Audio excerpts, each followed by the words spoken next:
For folks who weren't here at the very beginning, my name is Juan Sebastian Arias, Executive Director with Elevated Chicago. Welcome to our final panel of the day. We're going to close out strong with the conversation that really captures what the heart of equitable transit-oriented development is, and that's community-driven planning and policy making. So all afternoon, we've been talking about the tools and the policies that make ETOD possible. We've been talking about what it takes to help first-time emerging developers bring their visions for their community to life in real community development projects. We were just talking about the importance of transit funding and the need for reforming to enable ETOD with our transit agencies. And this panel really brings all of that together, because when we talk about ETOD, we're not talking just about the buildings, we're not talking just about the trains and the transit service. Really what we're talking about is the people. ETOD is about the people. It's about whether residents are heard when decisions are being made. It's about whether their priorities and their dreams are shaping development and policy changes. And it's about whether government agencies and elected leaders treat community not just as an afterthought, but as a true partner. Too often, as we know, development happens to communities, not with them. Plans are drawn up behind closed doors, and residents just get a chance to respond after the fact. But community-driven planning really flips the script of what that looks like. And our last panel today is about how powerful our impact can be when we have community and government together co-creating and co-dreaming and co-implementing our future. So just to start introducing our panelists here, I'm really excited that we have leaders from different sides of the city. We have Susan Yanun with Palenque LSNA, and Alderperson Jessie Fuentes representing the 26th Ward, which is also my home ward, so I'm extra proud to be here on the panel today too. And in Logan Square, Palenque LSNA has been leading the fight for housing justice and for ETOD for many years. And yeah. Their advocacy has led to a number of ETOD wins, from new affordable housing next to the Blue Line station, to the establishment of community land trusts, to the under construction La Placita open space that's representative of the Latinx culture in the neighborhood. They also helped win the Northwest Housing Preservation Ordinance earlier this year, a landmark policy really meant to protect neighborhoods and residents who are facing the intense development pressures and facing those gentrification and displacement challenges. That policy really is an example of what is possible when persistent community organizing meets responsive and responsible elected leadership. Now, we have two other panelists from a different part of the city, from the south side along 95th Street in Washington Heights, near the Red Line station. We have Reverend Veronica Johnson with the Endeleo Institute, and we have Alderperson Ronnie Mosley with the 21st Ward here. Well, another applause. And if y'all aren't familiar with the amazing work that's been happening along 95th Street, the Endeleo Institute has been working hand in hand with the city, with CTA, with DPD, with all the local alderpersons, including Alderman Mosley, and with community residents through a community table to put together one of the most robust, strongest, most visionary ETOD plans in the city. And that 95th Street ETOD corridor plan didn't just come from City Hall alone. It came from neighbors, it came from faith leaders, it came from community advocates and government all working together to shape that vision. These two efforts from different parts of the city show what's possible when power is shared, when community voices are not just included, but when they drive the process, when they drive the planning, and they drive the policy change. So I'm really excited that we're going to get to hear from all of our panelists today. So please join me in giving them another warm welcome.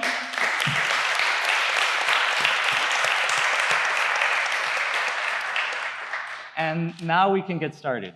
So Susan, I want to start with you. Can you please just introduce yourself a bit, share a bit about how Palenque worked to pass the Northwest Housing Preservation Ordinance and how you worked with your local electeds in that process. Okay. Hi everybody, I'm Susan Yanun. I'm the Director of Planning and Equitable Development for Palenque LSNA. And yeah, we have been doing community-driven zoning for I think probably like 35 years. We have a holistic plan that we've done for that long.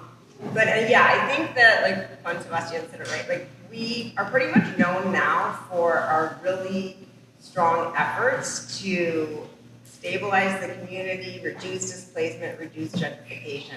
And when we did a plan it was published in 2018, called Here to Stay, the same name as the Community Land Trust, we really looked at it with the idea of every project in there, was that going to lead to stability or was it going to lead to displacement? And so we were really looking through that lens.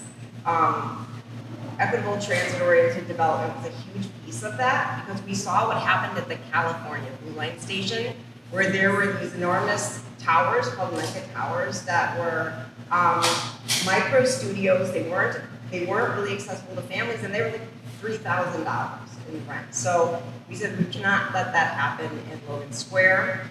And we got the UCG apartments, 100% affordable housing in that, and I'll talk a little bit about that later. But we also in our plan saw that what the result of the 606 was. And the 606 really led to Logan Square having the highest number of demolitions in the city the year that like the funding was announced that it was being built. And there was a lot of speculation. There were a lot of tear downs, a lot of 2 and 3 flats that we lost with single family, like $1 million mansions going in. And so we advocated for, in one, 606 demolition ordinance, which was the precursor to the Northwest Side Preservation Ordinance. This, in a smaller area, created a demolition impact fee that was, we thought, pretty modest, $5,000 per unit when it costs $400,000 to build a new affordable unit. But nevertheless, it really did reduce demolitions in the area a lot. We saw how successful it was. So when we started to think about, okay, this was a pilot, it's going to expire, what can we do? We really were lucky that we have been working with our alders along, like we all kind of had very similar visions for the community, for affordable housing, and for the preservation of families in the community. And so we started working together and talking about how can we even strengthen this ordinance? How can we expand it? How can we expand the scope? How can we expand the places that it serves? And we started with doing some action research and getting some research from the DePaul Institute of Housing Studies, really learning like where the pressures were now. And it ended up being 7 wards, like pieces of 7 wards, because it really had to do with where were the pressure. And then the other piece is we did a lot of action research. We met with folks from Southside Together, who just won an important ordinance yesterday, so let's like shout out to them.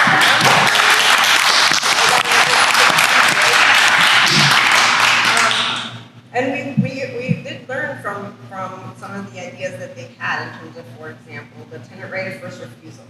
That's an ordinance that they had, it's on the books, and yet it's been hard to activate because it was like 10 units or more.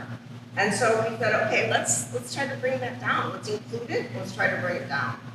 And the other thing was, as I said, we expanded a lot. So kind of through that, it was town halls, it was community meetings, it was door knocking and getting a petition drive.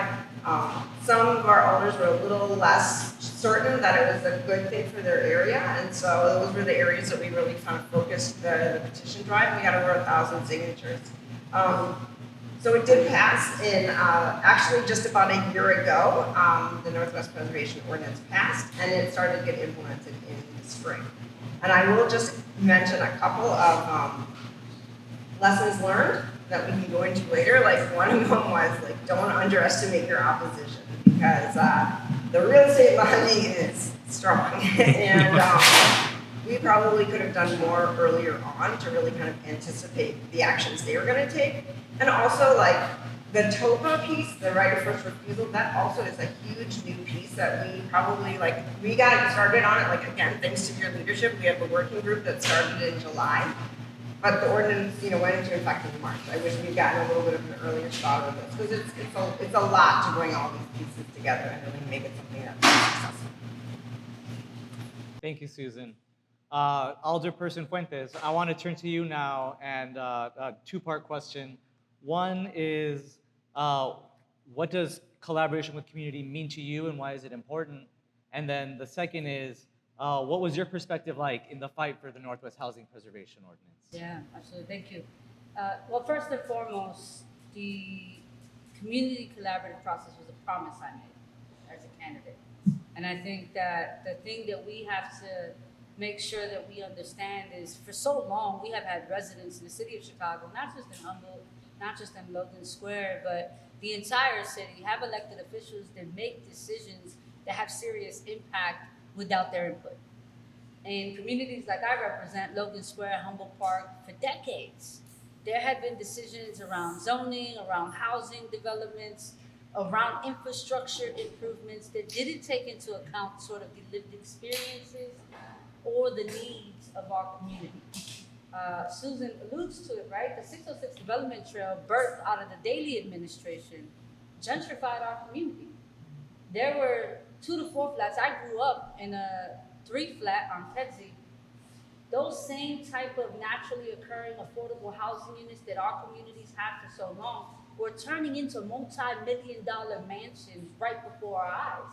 These developers were busting these units from the inside, turning them into multi-floor single-family homes, displacing multiple families and replacing it with a high-income family. And quickly, our community became too expensive to live in by the people that had built it. And I want us to sort of reckon with that statement, that our community became too expensive for the people who built it. Humboldt Park and Logan Square had become such an attractive neighborhood because of the families that had invested decades into improving those neighborhoods. Whether it was through claiming space through art, building organizations, opening small businesses, there had been families in our community that made our community attractive enough for developers. And then they didn't get to reap the benefits of something like the 606, a green space, a place where families can work their bodies, children can play safely. Then that community was no longer theirs. And so when I decided to run for office, it was essential for me that no decision would ever be made without the voices of my community. And so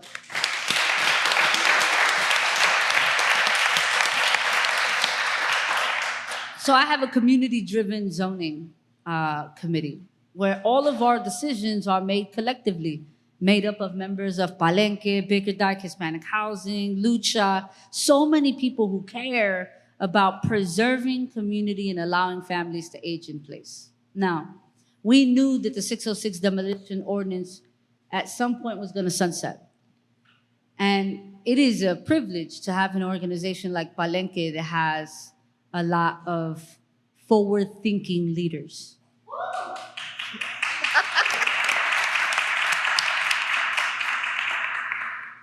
Because we were prepared. We were prepared for that sunset.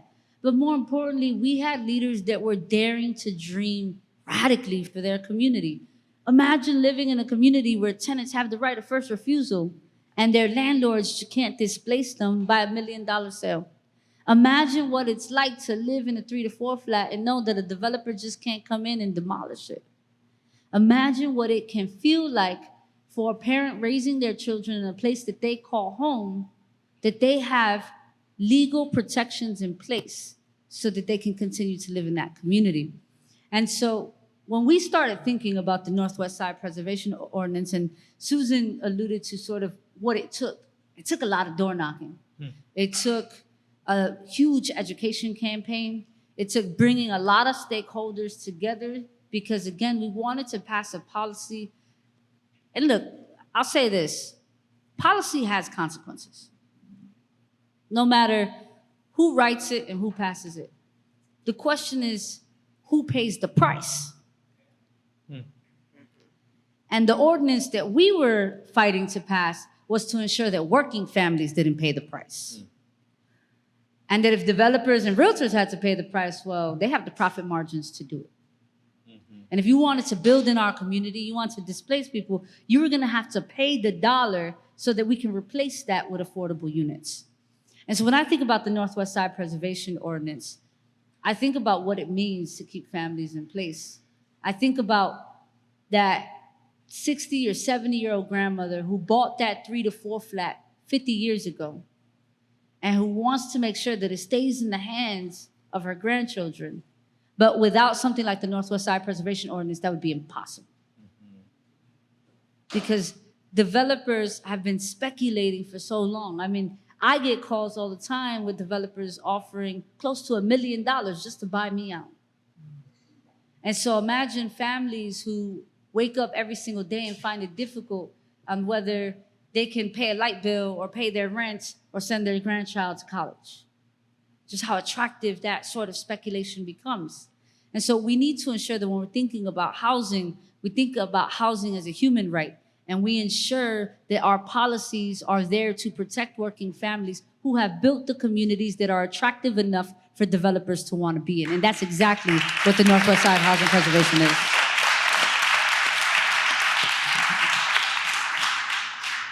Thank you both for it's such a powerful example. And I think really emphasizes what the E in ETOD means. And it means that the families that live in these transit-rich neighborhoods are able to stay there. And it's such a great story and example. So now we're gonna hop on the train, we're gonna hop on the blue line, head downtown, get on the red line, go to 95th Street, and we're gonna hear about what's been going on along the 95th Street corridor. So, Reverend Veronica Johnson, could you introduce yourself a little bit and then share with everyone here a little bit more about the 95th Street corridor plan and the role community residents played in it? I will do my best. Good afternoon. Good afternoon. I am Veronica Johnson. I am the executive director of the Endeleo Institute. The Endeleo Institute is a nonprofit organization, one of the affiliates of Trinity United Church of Christ, formed in 2011 by Pastor Otis Moss III as he took 3 ministries of the church, the education, health and wellness, and community development ministries, merged them together, created the 501c3, the Endeleo Institute. Endeleo means a movement forward in Swahili. I'm honored to be the executive director. I started February 17th, the week that the 95th Street plan was approved. And so I am here representing the work of several people who actually are in, many people, first of all, but some are in this room. So if you were part of the work on the 95th Street corridor, would you please, of the plan, raise your hand. There's 3 hands up. Yeah.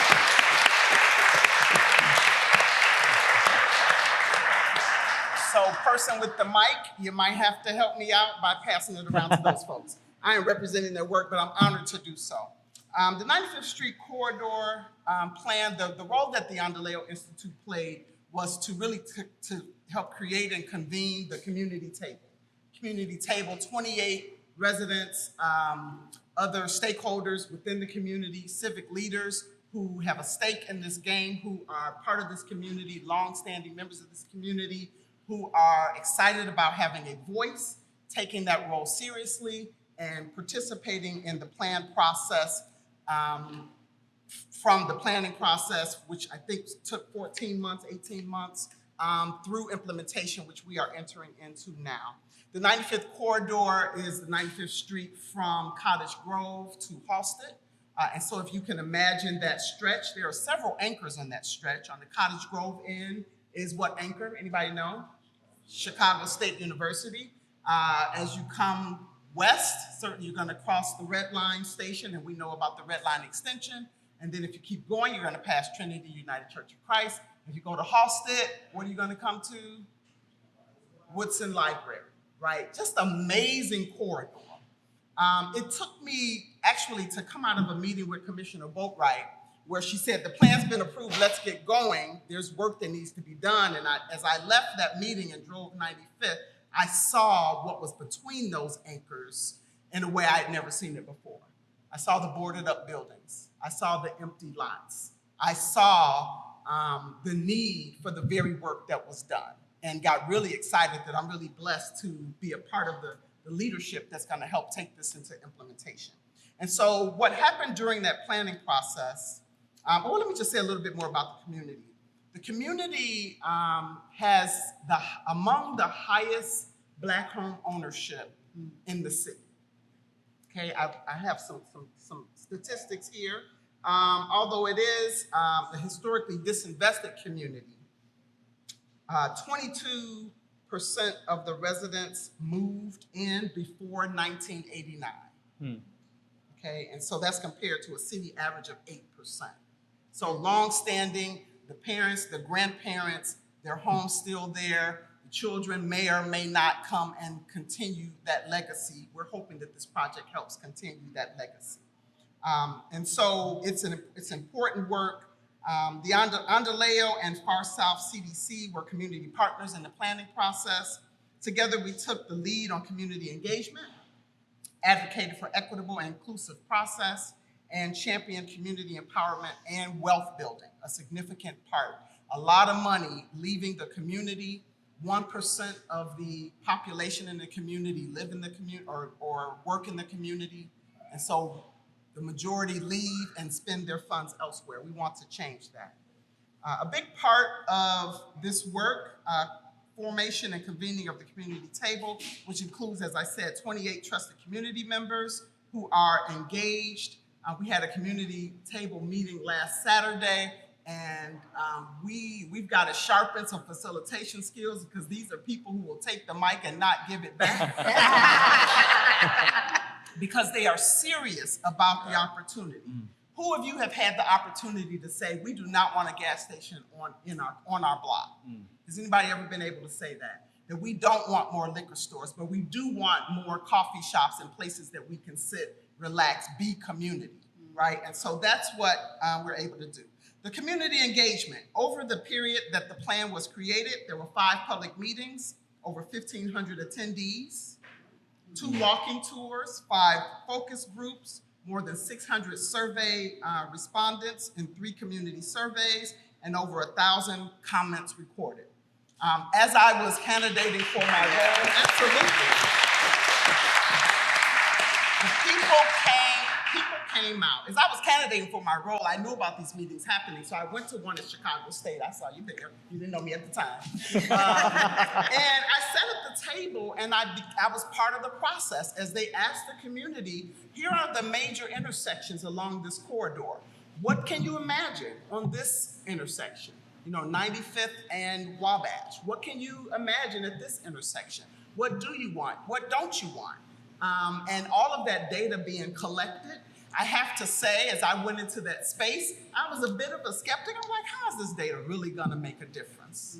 And then I got a hold, as I came on board, Dr. Kirk Harris right here is one of the urban planners who partners with Endeleo.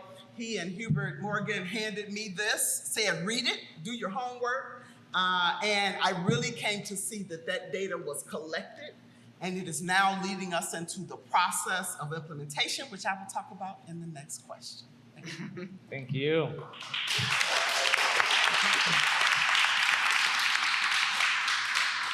So, Alderman Mosley, to turn to you now, and I think similarly 2-part question.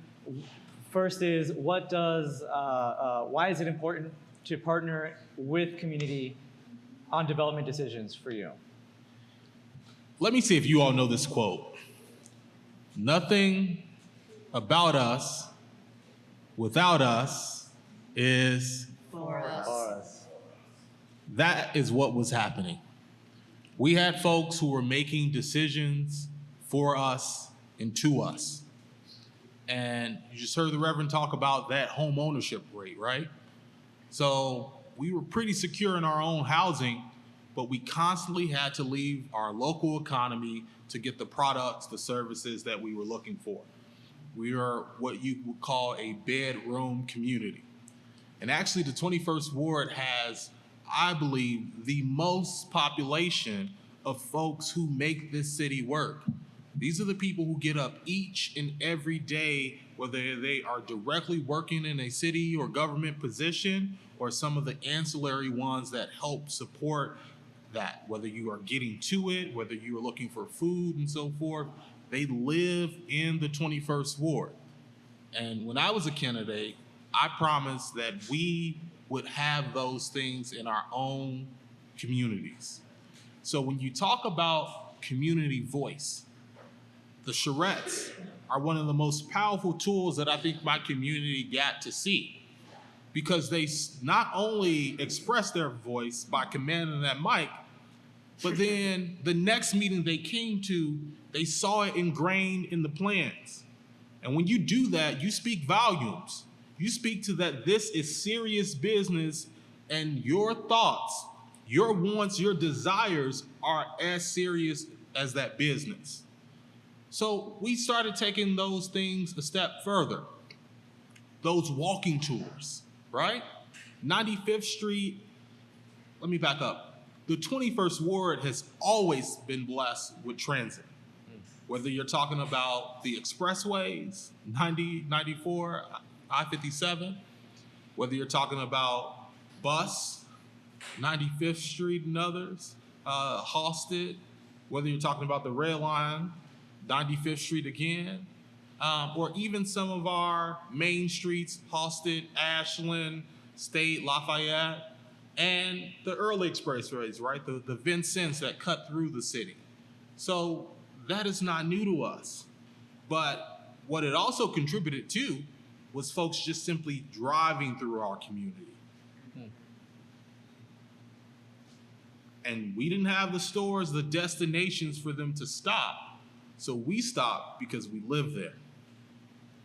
And this plan began to change that. And so when you say, what do you want to see on a walking tour? And you walk by a boarded up, auto-centric place that's right next to a home, people said, I don't want that. When you saw just the only food establishments were fast food places, they said, I don't want that. And then were bold enough and had the courage to say, what I do want is a coffee shop. What I do want is a space for local entrepreneurs to have their businesses, and they may live in that same building too. What I do want is a place where we can sit down, share a moment over a meal, and that moment may be someone's birthday. That is what folks have been calling for. And when you talk about those anchors, tomorrow I'll be talking about housing at my monthly town hall meeting. Where? Woodson Library. It's those monuments, those landmarks that stand up in our community that give us the strength to stand up, to speak out, to be courageous about how we dream. And my commitment is that we would do this together. If you don't know, the 21st Ward is actually a merger of two wards. It's the old 21 and old 34. We are the largest ward in the city of Chicago. 7 of Chicago's 77s. 255 miles. And we knew that not just building community is what we wanted to do, but we wanted to thrive together. And so this plan helps the roadmap for us to thrive together. Thank you. Thank you both, and I just want to echo how powerful it is to be able to say, no, we don't want the gas station. No, this lot maybe has been empty for a little while, and we don't have to give in to the first thing that's proposed when it's not what community wants. And to have community residents and your local elected, your alderperson on the same page saying we deserve better is amazing. So now to go back over to Logan Square, and Susan, I'm going to turn to you, just thinking about all of the other housing advocacy work that Palenque has done. Can you just share a little bit more about how you've worked with your local alderperson and your local government and government folks to advocate for affordable housing? Yes. So yeah, we really think about affordable housing in the whole spectrum, right? Like there's not one tool that's going to work for everybody for everything. And so it was really like whether it's promoting new construction, naturally occurring affordable housing, preserving rental, preserving subsidized rental, and creating home ownership opportunities, which we really were not able to do because people who were living in the community were not able to afford to buy in the community. And so we had this plan, and I mean, we also have some really young, vibrant alders who grew up in the community, saw what happened, and also were like, we need to stop this. So we need to create more opportunities for affordable housing.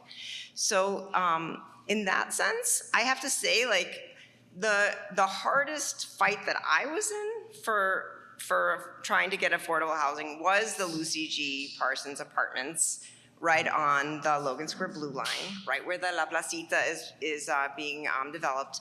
And well, honestly, it's because there are a couple of reasons. One, I mean, Logan Square is a very wealthy community.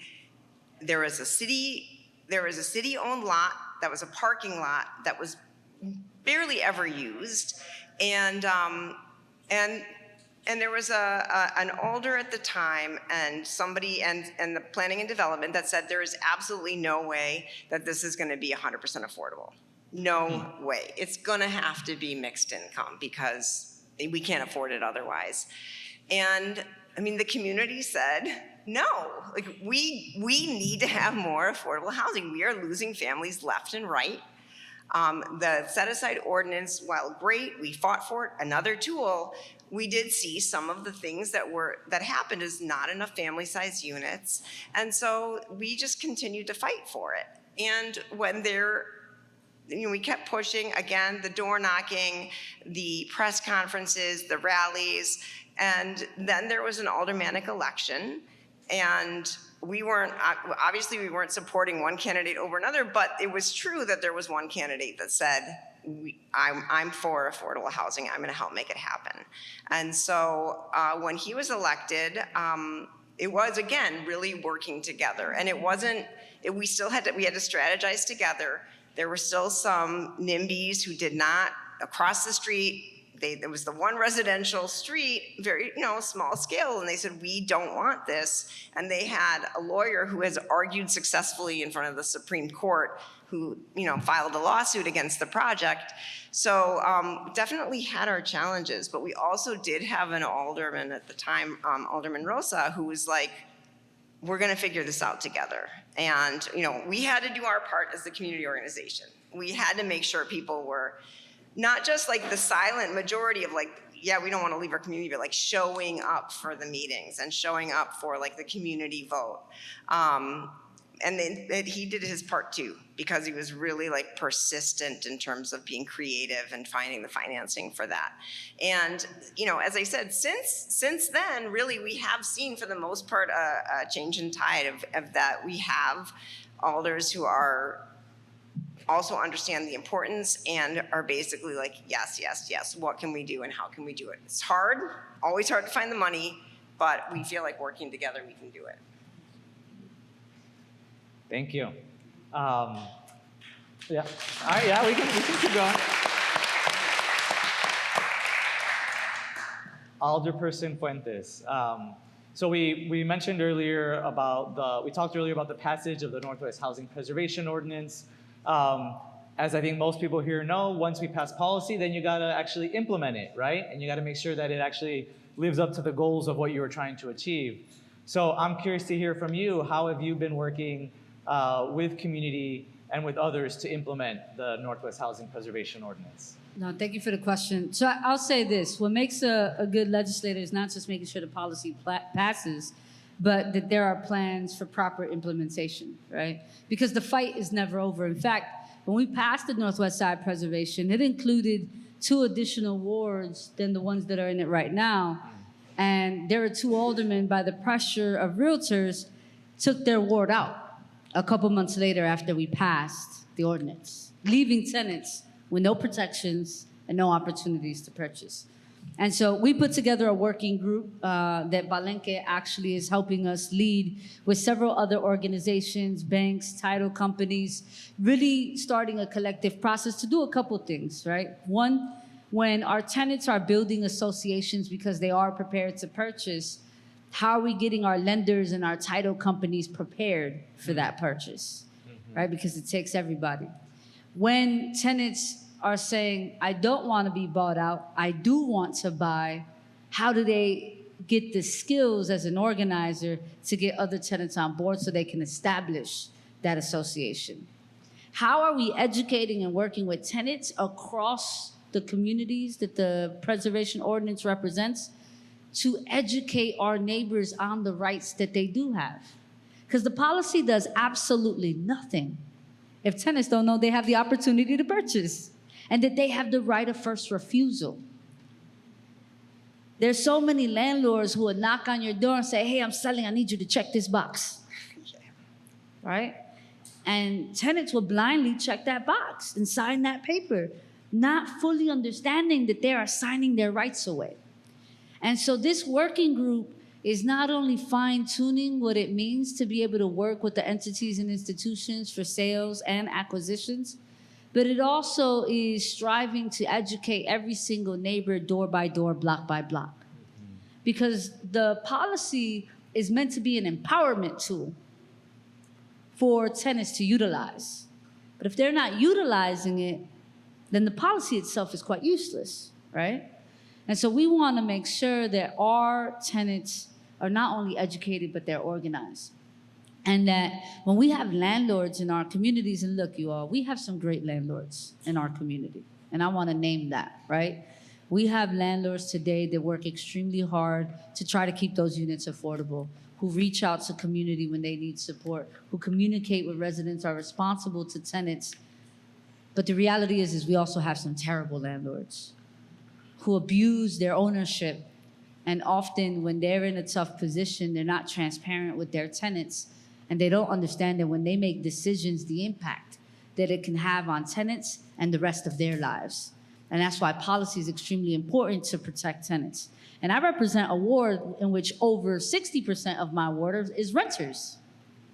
And so I have a mandate to protect renters in my community. And so we are gonna continue to work to make sure that they are educated, that they are empowered, that they know that they have older people that are here to protect them. But more importantly, that there are organizations that have been here long before I was an Alderperson who are going to continue to support them. And Palenque and so many other organizations are great models for what it means to elect individuals that are trained to co-govern. I don't co-govern because I came into the seat knowing that that's what I needed to do, but because there are organizations like Palenque that their support means that you must co-govern, because that is the right thing to do by tenants, it's the right things to do by your constituents, and it is what is moral in this current climate in which we are facing the highest housing shortage and where some communities are being built for a few while many are being displaced.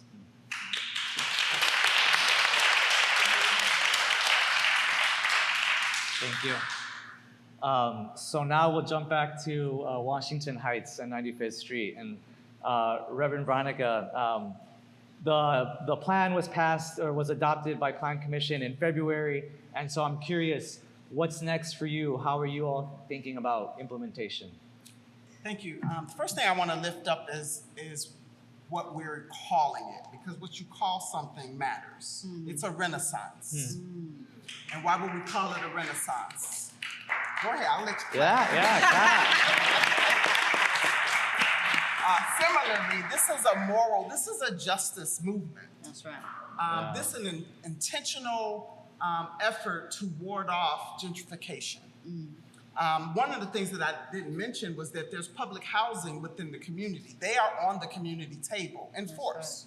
They speak up, they take information back, they come back with information and with content from their community, and we have every intention of making sure that they remain, right? And that they also reap the benefits of some of the improvements along the way. So one of the things that we've done is we are in the process of taking this plan that is multi-pages and creating a rubric where developers come through the community table. When they want to develop on the corridor, we're asking that our alders, and the corridor crosses 4 wards. So we're asking that the alders send those developers our way, that they come before the community table, they do their presentation. We use the rubric to measure as to whether they are meeting or not meeting or exceeding the expectations of the community. We give that feedback then to the alders, to DPD, to the developer. We've had 2 who wanted to come, and then they learned that there was a plan. That apparently they didn't know there was a plan. One was a gas station, one was a walk-up Dunkin' Donuts, I believe. Strike that if that's gonna be public. And when they learned that they needed to come before the community table, they paused and said, let us take a step back and look at your plan. And so we appreciate that respect. And the acknowledgement of that power, right? That acknowledgement that they will respect what the community has asked for. So we will be continuing to talk to our alders and make sure that that is a process that we can continue to employ as we prepare the community table to do that work, to have those developers come through us and say, so we can say yay or nay. The other thing is we are convening meetings with the community about the corridor, about the opportunities on the corridor, from the faith leaders to the current business owners to the residents. Here are the opportunities. Here are the vacant lots. Here are the empty buildings. Here are opportunities for you to grow, for you to invest, and make sure that the community knows and begins to take advantage of those opportunities. We've already begun to walk the corridor, to talk to small business owners, to encourage them to use city resources, to begin to do what I call a facelift, right? Because existing owners need to understand, and I understand some were involved in the planning process, others were not. We are now implementing. They need to understand the plan, and we're encouraging them to step up and take advantage of some of the resources that are available to help them get that facelift as well. And then I would also add that we are applying for grants on Endeleo as well to continue to do some of the work. We thank Elevated Chicago for the amazing support of the community table and for grants like Culture Near Transit, Nature Near Transit, all of those things that allow us to add green space, art installations, really make sure that the history of the multiple communities that it crosses, that the history remains present, that there's signage, that there's green space, that there's safety for mobility, all of that. And so we are excited about this justice movement to have a renaissance on 95th Street.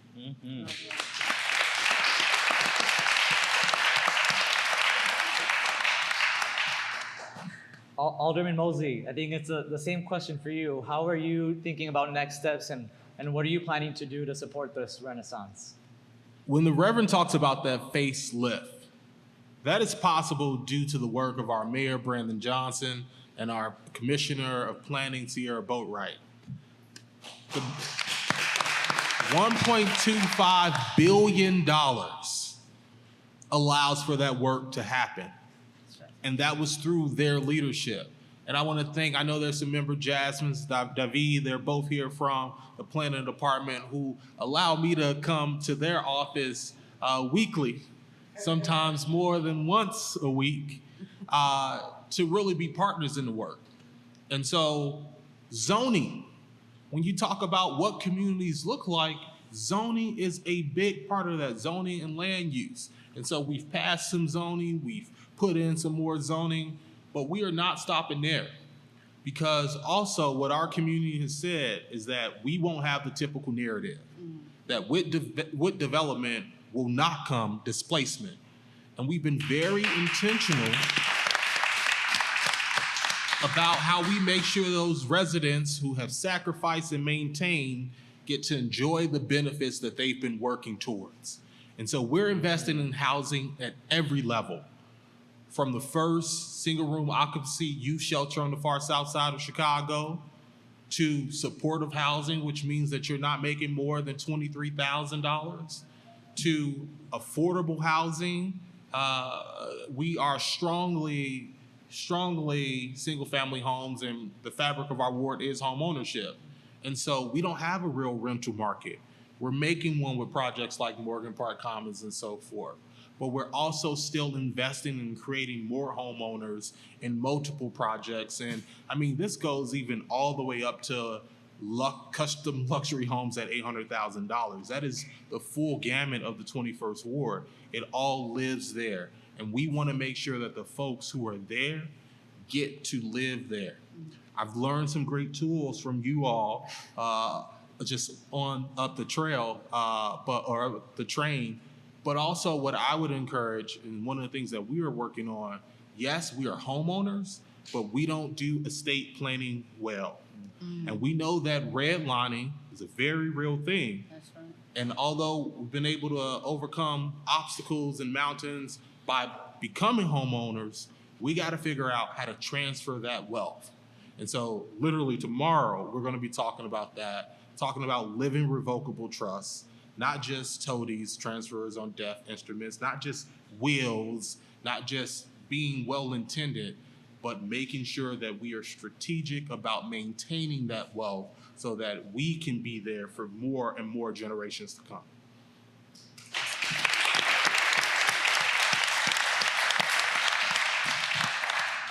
All right, so in just a minute, I'm gonna look out to you all to see if you have questions that you wanna ask too. While you all think about your questions, I have one just, we can call it a lightning speed or a quick response. But what have you all learned about what it takes to have authentic partnership between community and government? Consistency. It's not enough to show up that one time. You got to show up the next time. You got to show up to the block club. You got to show up to the walk. You got to show up to the church. You got to meet folks where they are. That's how you build that level of trust. And keeping your word, because you don't want to erase that work that you just did.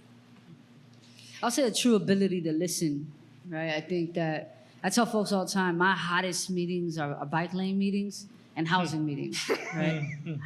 They're the hottest meetings I've ever had. But it's not that they're completely opposed. I think they're screaming for something else that they need, and we got to be able to listen to what those things are.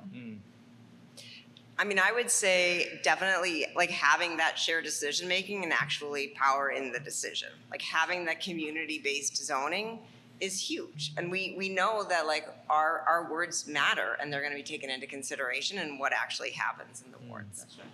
And I would add to that, just owning your voice.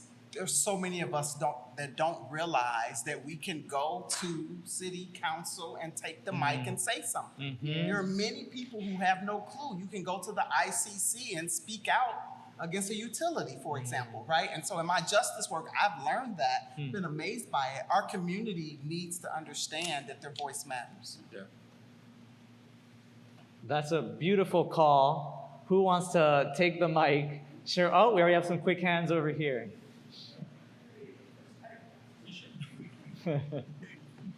Hi, everybody. Thank you so much for this presentation. I was, and this is maybe a question more for the Northwest side, but something I've been curious about in regards to combating gentrification, especially in light of the events surrounding the 606. I know there's also an active, demolition ordinance in the Pilsen community area.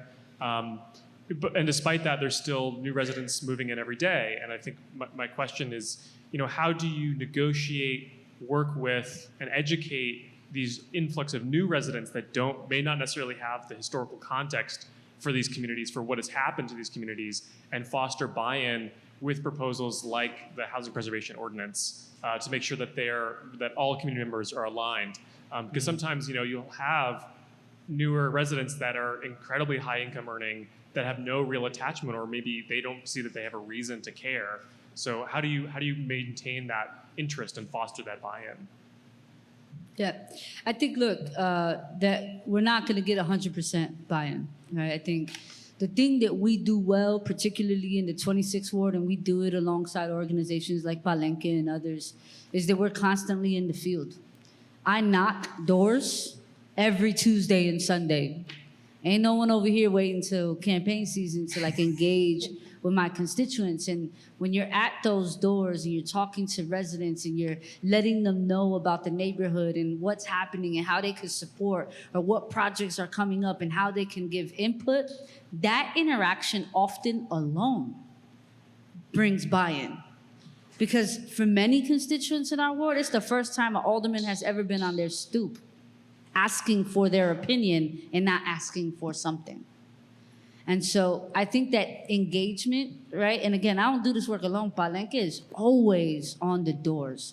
And so in communities like Pilsen, Little Village, we have organizations there that are doing great work. How do we empower them to also take on the field in that way, to be able to be relationship building with their neighbors, whether those are neighbors that have been there for 30 years or those are neighbors that moved in yesterday? Yeah, and we are always in the doors, and sometimes we're actually saying, you have the right not to open your door because, you know, this is something that our community is facing right now with the increase in enforcement, immigration enforcement, ICE pressure. And I mentioned that because, I mean, we're not going to get 100%, but there really are ways that people can show up, share, you know, like they have similar values. They just moved in. Maybe they don't have that long history, but if they have, like, you know, the values, if they want to understand and want to participate and you know, like kind of try to be part of the solution moving forward, then we don't turn people away. And we actually had we were going to have one of the people in one of the Realtor Association members was really bashing the Northwest Side Preservation Ordinance.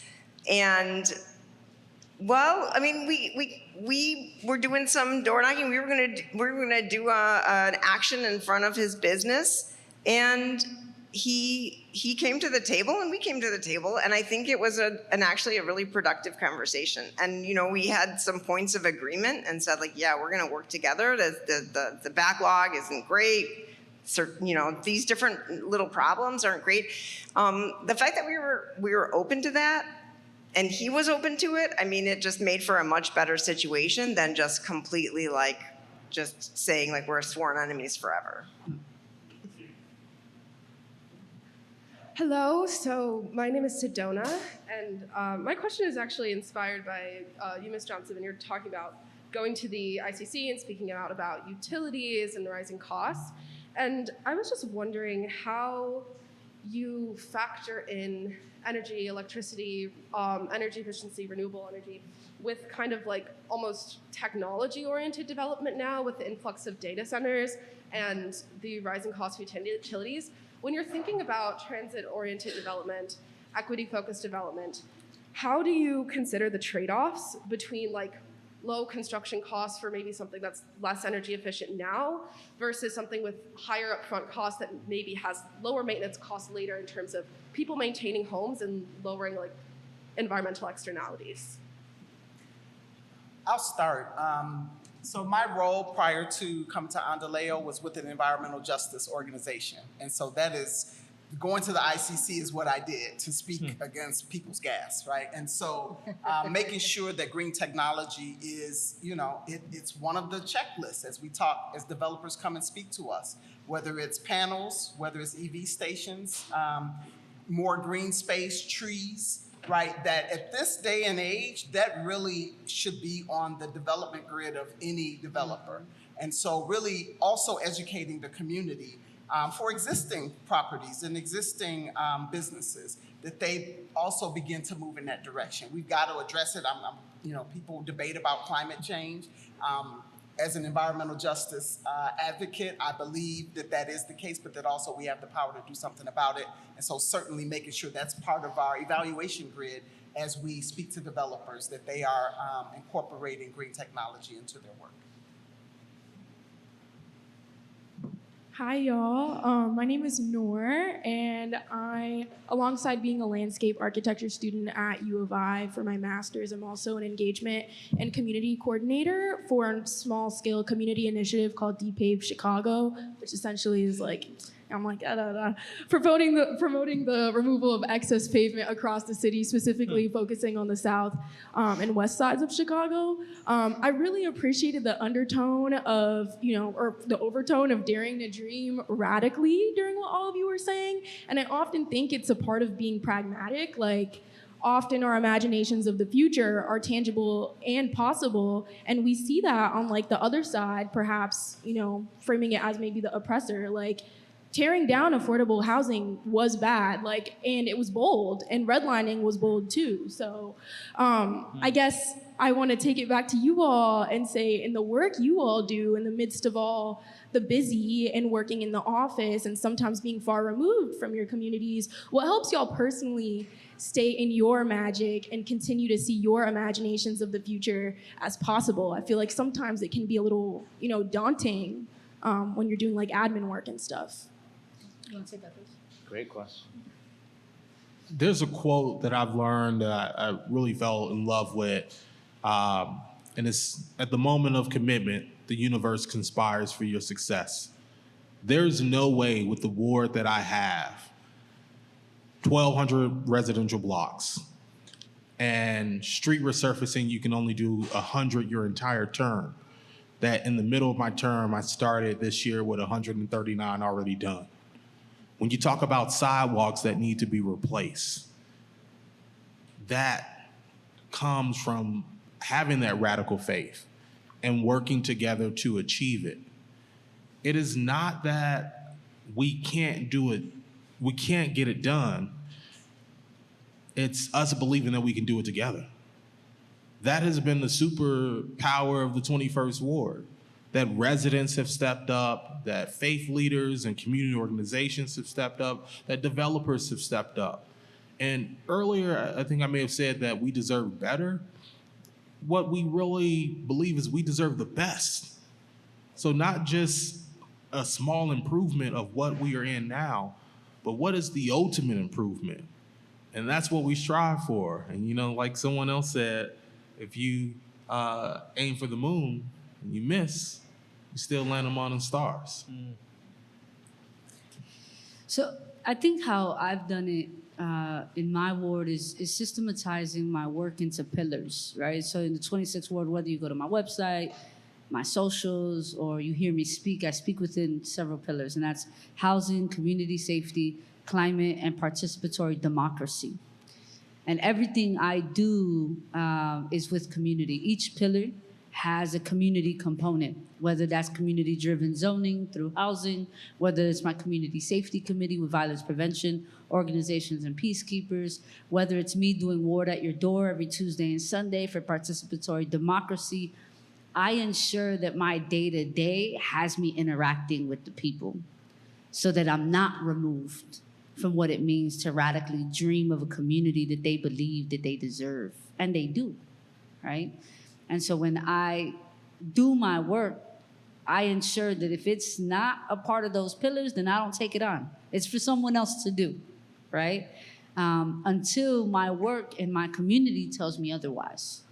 And I think being able to systematize our work that way and ensure that every pillar has this level of co-governance where the decision-making lies on community and I am merely facilitating those decisions is what allows me to do work for community, with community, and not alone. And look, being an Alderperson, there's a lot of administrative stuff. I can't tell you them, and Alderman Mosley knows the requests of potholes and garbage carts and all sort of the administrative 311 stuff. But even we can think about those requests as meeting the basic human needs of our neighbors because they deserve to live a quality life. And so it's about looking at the office and redefining what that job actually is. I'm going to riff a bit off of Alderman Mosley. I have a quote as well, and it is, and you all know this quote, if you're not at the table, you're on the table. That's right. And we don't want to get eaten up, right? And so more and more, we've got to come to the table. And there's another quote, I wish I could remember my sister over there maybe remember who see it. If you don't have a chair at the table, bring a folding chair. Shirley Chisholm. Unfold it and pull up and let your voice be heard. And so certainly being driven by my faith, which is a faith of justice, and believing that those who think they are voiceless, you can not only be a voice for the voiceless, but you can nudge them to have them speak up for themselves. It must be done.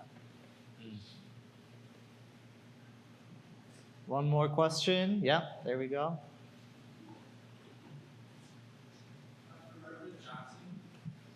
Hi, thank you for an amazing panel discussion. On the Northwest side, because I picked up what you said about the coffee shops, and congrats on an amazing plan. On the Northwest side, those in movement who are progressive, who care about housing stability might say, you want to put a coffee shop here? Who is that benefiting? What else are you doing to make us want? So fully appreciate how that looks a lot different in other parts of the city, but could you say more what development without displacement means to you? Could you repeat the last part? Development without displacement. When you think about the longevity of the families that live along the corridor, the biggest injustice that could happen would be to replace them. I mean, it's not an option in this plan. And so I will admit, I am learning about what that will take to make sure that it doesn't happen. But we have some very experienced urban planners, and we have those folks engaged. They are not oblivious to what is happening. And so as they watch each step, and I reminded them last week, as you can hear some of the anxiety, as you can imagine, you can hear the anxiety at the community table meetings. The concern now that things are moving forward, is what we asked for really going to happen? And I encourage them that you're on the front line. You're going to be the first to see what happens. And so we are staying engaged with our elected officials. We are in touch. We are on top of this. And we have those individuals engaged.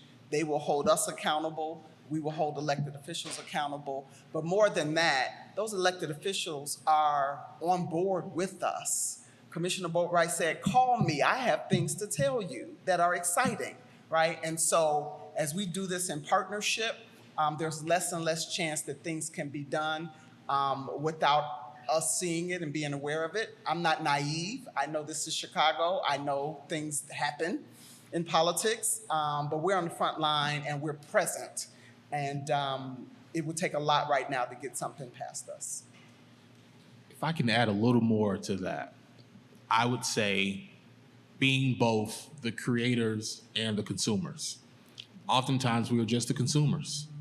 And when we talk about displacement, it's not just residential. We're talking about those business owners too. And I'm someone who will go out and recruit national brands because I know that they're a destination. But I also make sure that I'm giving investment to those local entrepreneurs that will be discovered when someone comes for one of those destinations.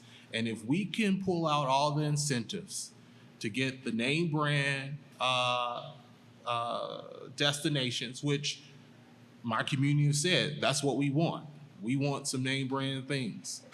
Then I too can make sure that I'm pulling out all the stops to support those local entrepreneurs who are the pride and joy of the community, who are unique, that you will tell your friends to come visit this location, this brand, that you can't necessarily go out and get somewhere else.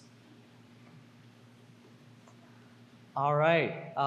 So thank you all for those questions. I want to say a huge thank you to all four of our panelists today. I'm feeling really inspired by being able to have the conversation, hear the stories of all the good work, the important work that you're all doing in Logan Square, in Humboldt Park, in Washington Heights.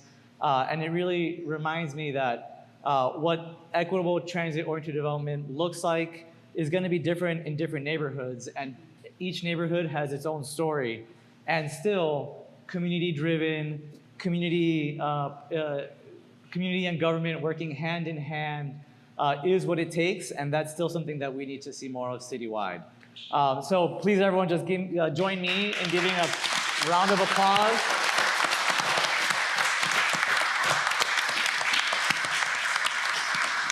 We do have a gift we would like to share with our panelists here that Audrey is bringing up. It's got some beautiful artwork, which is also part of what we embrace as part of our own form of resistance and part of our movement. So thank you all again. We are now going to transition, everybody, we're going to transition in just a couple minutes to go outside. This event is not over. You're welcome to stay, to enjoy some food, some music, some more fun. Just give me a second to walk out first before you all do. Oh, and actually, maybe even more importantly, if you haven't seen it, look over to the wall. Please take a couple minutes or however long you want. Help share with us what a 15-minute neighborhood looks like to you. What a 15-minute neighborhood that is vibrant, walkable, connected to public transit, and equitable. What does that look like to you? Write it up there, and I'll see you all outside in just a couple minutes. Thank you.